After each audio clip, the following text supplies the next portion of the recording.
part I heard was about planning, and one of the things that is really important as us as outside accountants with you folks as property managers is sort of things like are coming up this time of year that we do the budget process and we're seeing a deficit for 2013, and mostly we're seeing everybody focuses on what do we need to do to 14.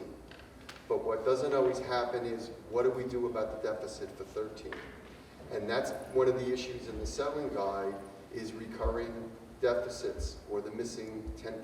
We talked about the funding for the reserves earlier in the presentation.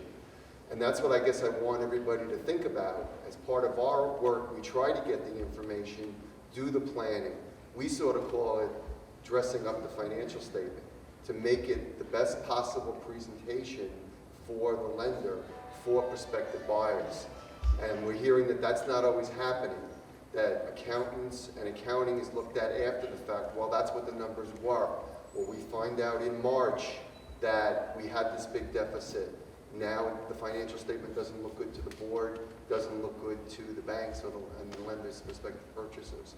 So I'd just like you guys to hear the part that was in the presentations about planning, that it's important to take a look at that and try to think of that and work with your accountants and your financial people within your management firms to try to get the best possible picture out there so that these loans do qualify as best they can.